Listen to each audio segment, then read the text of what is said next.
Iran कभी भी खुद डायरेक्टली इसराइल से नहीं लड़ता है, बल्कि कई ऐसे ग्रुप्स बना रखे हैं जिनके थ्रू वो लड़ाई करवाता है, जैसे कि हिजबुल्लाह है, हमास है, और भी कई ऐसे ग्रुप्स चल रहे हैं जिसको फंडिंग करता है और वो इसराइल को परेशान करते हैं, वो इसराइल के साथ लड़ाई करते हैं। इसराइल हमेशा कहता है कि उसके पास न्यूक्लियर बम नहीं है, लेकिन दुनिया जानती है कि उसके पास 80 से भी ज़्यादा न्यूक्लियर जो बम है या फिर न्यूक्लियर वीपन्स है वो मौजूद हैं, और ये जानबूझकर दुनिया से छुपाया जाता है। इसे कहते हैं न्यूक्लियर सीक्रेसी। 2018 में मोसाद ईरान के एक वेयर हाउस से पूरी जितनी भी फाइलें थी, डॉक्यूमेंट्स थे और पेन ड्राइव्स थी जो कि न्यूक्लियर पावर से रिलेटेड थी, न्यूक्लियर बम को बनाने से रिलेटेड थी, वो चुरा कर ले आया, वो भी केवल 6.5 घंटे में, बिना किसी भी मेन पावर के। और ये सबसे बड़ी कामयाबी थी इजराइल की। इससे पता चला कि वो न्यूक्लियर के क्षेत्र में क्या क्या काम वहां पर कर रहे हैं। ये एक हॉलीवुड मूवी जैसा एक पूरा सीन क्रिएट किया और 6.5 घंटे के अंदर ये सारे डॉक्यूमेंट्स वो इजराइल लेकर आ गए। ईरान ने ऐसे ड्रोन बनाए हैं जो कि एक साथ में 100-200 एक साथ में जाते हैं और लड़ाई करते हैं। देखिए, ये जो 100-200 एक साथ में जाते हैं वो उनके डॉम सिस्टम है उसको कहीं ना कहीं कंफ्यूज करते हैं, और इससे काफी नुकसान भी इजराइल को हो रहा है, क्योंकि वो एक साथ में मिसाइलें छोड़ते हैं एक साथ में 100-200 ड्रोन गिराने के लिए। तो ये एक बड़ी कामयाबी ईरान की है कि ये चीज उन्हें मिल गई है। जब दो ताकतवर देश एक साथ हो, जब मजहब, पॉलिटिक्स और न्यूक्लियर बम एक साथ हो, तो ये दुनिया को हिलाकर भी रख सकते हैं। जी, आज हम बात करेंगे ईरान और इजराइल के बीच जो रिश्ते हैं उनकी, और ये रिश्ते करीब 2-4 साल पुराने नहीं है, जबकि ये जो लड़ाई है ये करीब 100 साल पुरानी है। क्या ये कभी दोस्त हुआ करते थे? अगर ये दोस्त थे तो आखिरकार दुश्मन बने कैसे? क्या अमेरिका का इसमें कोई हाथ है? जी हाँ, मैं हूँ लोकेश गर्ग, आप देख रहे हैं अनफोल्डेड बाय लोकेश, और आज हम इस स्टोरी को अनफोल्ड करेंगे इस शो के अंदर।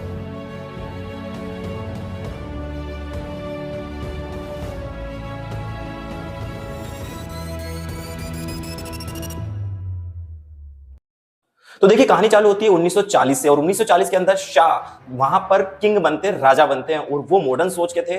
उन्होंने कई ऐसे काम किए जिससे वहां पर मॉडर्नाइजेशन हुआ।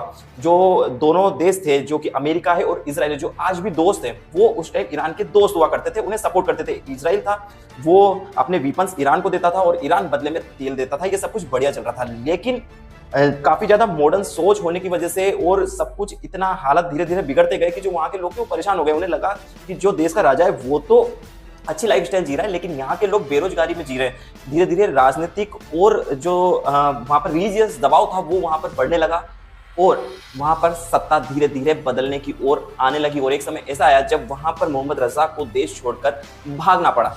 देखिए, 1979 में इस्लामिक रिवॉल्यूशन आता है वहां पर, और जो शाह थे वो तो भाग जाते हैं। जो सरकार थी वो बनती है खोमेनी की। खोमेनी के हाथ में सत्ता आती है, यानी कि एक इस्लामिक लीडर के हाथ में सत्ता आ जाती है जो कि इस्लाम को बहुत बुरी तरीके से मानता है। अब देखिए, जो इस्लामिक रिवॉल्यूशन था वो यहाँ से चालू होता है। ईरान का जितने भी व्यापार थे वो धीरे धीरे करके बंद कर दिए जाते हैं। जो वहां पे जितने भी तेल जो जाता था वो बंद कर दिया। जो हथियारों की सप्लाई थी इजराइल ने वो बंद कर दी।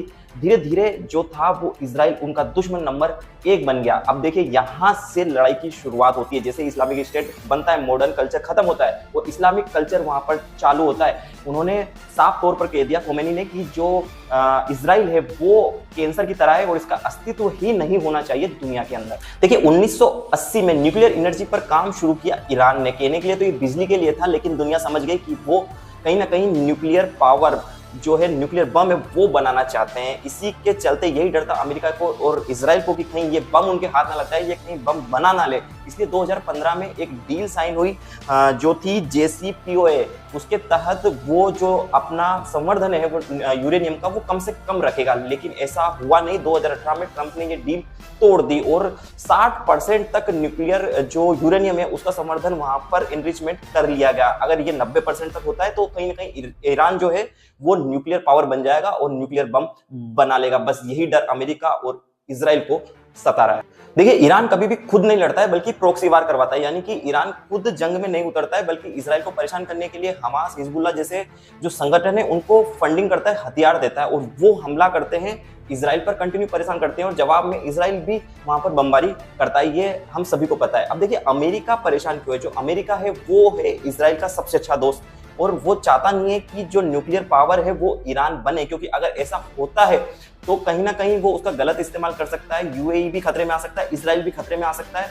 कई बार US असेंबली पर भी उसने, एम्बेसी है उसके ऊपर भी कई बार हमले किए हैं ईरान ने, और यही कारण है कि ईरान तेल जो है वो डॉलर में नहीं बेचता है बल्कि दूसरी करेंसी में बेचता है। इन्हीं सब कारणों की वजह से अमेरिका कहीं ना कहीं ईरान से चिंतित रहता है कि कहीं ये न्यूक्लियर पावर ना बन जाए, वरना उनके लिए एक बड़ी सरदर्दी ईरान बन सकता है। देखिए 2023 में ईरान ने इजराइल पर बड़ा हमला किया और करीब 1200 लोग वहां पर मारे गए। जवाब में इजराइल ने भी गाजा को घेर लिया और वहां पर जो था बमबारी चालू कर दी। 2024 के अंदर पहली बार ओपनली ईरान ने जो इजराइल था उस पर हमला किया। जवाब में ज़्यादातर जो मिसाइलें थी उसके डॉम सिस्टम जो इजराइल का है वो काफ़ी पावरफुल है और उसने ज़्यादातर मिसाइलों को तो रोक लिया, लेकिन फिर भी कुछ मिसाइलें थी वो अंदर तक आई, काफ़ी जान माल की वहाँ पर हानि हुई। जवाब में इजराइल ने भी काफ़ी बड़े अटैक किए और वहाँ की जो ऑयल रिफाइनरीज थी और कई ऐसे न्यूक्लियर पावर जो कि स्टेशन वहाँ पर बने हुए उनके ऊपर हमला किया और इस ईरान को सीधे तौर पर नुकसान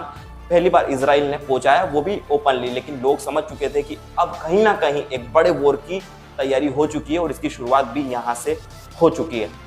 देखिए दुनिया को डर इस बात का है कि कहीं ये तीसरे विश्व युद्ध की शुरुआत तो नहीं है, कहीं इन दोनों देशों के चलते, इन दोनों देशों की लड़ाई के पीछे थर्ड वर्ल्ड वॉर तो नहीं हो जाएगा। देखिए अगर ईरान बम बना लेता है गलती से और अमेरिका, चाइना और रसिया जैसे बड़े देश है वो इस युद्ध में कूद जाते हैं डायरेक्टली, तो कहीं ना कहीं वर्ल्ड वॉर 3 की शुरुआत यहाँ से हो सकती है। क्योंकि जब सारे देश एक साथ जिनके पास न्यूक्लियर पावर है, न्यूक्लियर बम है, अगर वो सारे बीच में आते हैं और उसको बम मिल जाता है, जिस देश के बम ये चाहते नहीं है कि मिल जाए, खासकर अमेरिका बिल्कुल भी नहीं चाहता है कि बम मिले। और अगर हम चाइना की और रसिया की बात करें तो कहीं ना कहीं ईरान को सपोर्ट करते हैं, तो इसराइल को सपोर्ट करता है अमेरिका, चाइना और रसिया जो कि काफी बड़े देश हैं, जो काफी संपन्न है न्यूक्लियर पावर के मामले में। अगर वो ईरान को सपोर्ट करते हैं तो कहीं ना कहीं ये वर्ल्ड वॉर 3 की शुरुआत भी हो सकती है। तो दोस्तों देखिए ये जो लड़ाई है ये केवल राजनीतिक लड़ाई नहीं है बल्कि एक आइडियोलॉजी, एक सोच की लड़ाई है। और देखिए कहीं ना कहीं जब इतने सारे देश इसके अंदर आ रहे हैं तो आपका क्या सोचना है कि क्या ये थर्ड वर्ल्ड वॉर तो नहीं हो जाएगा, कहीं ये उसकी शुरुआत तो नहीं है। जो शाह 1940 में वहाँ पर राजा बने, वहाँ के किंग बने, वो वेस्टर्न कल्चर को फॉलो करते थे, उन्होंने काफ़ी बढ़ावा दिया वेस्टर्न कल्चर को। ईरान को इस तरीके से देखा जाता था कि भाई ये वेस्टर्न मिडिल ईस्ट में वेस्टर्न कल्चर का हब बन चुका है। वहाँ पर जो मॉडर्नाइजेशन उठा, वेस्टर्न कल्चर उठा, वो काफ़ी तेज़ी से उठा। लेकिन बाद में जैसे ही सरकार बनी लोग परेशान हुए इससे, इस तरीके से लोगों को समझाया गया कि ये आपके लिए अच्छा नहीं है। वहाँ पर एक इस्लामिक राष्ट्र बनता है और उसके बाद से ही वो चाहते हैं कि उनके पास में न्यूक्लियर पावर आए, क्योंकि वो अपनी रक्षा करना चाहते हैं। लेकिन इजराइल को डर है कि कहीं ना कहीं ये इसका दुरुपयोग ना कर ले। यही डर अमेरिका को भी है। अब देखते हैं कि आगे होता है क्या। आपके क्या सोचे, क्या ये थर्ड वर्ल्ड वॉर की शुरुआत हो सकती है? हमें कमेंट में जरूर बताएं। वीडियो पसंद आया तो लाइक करें, शेयर करें और चैनल पर बने रहें।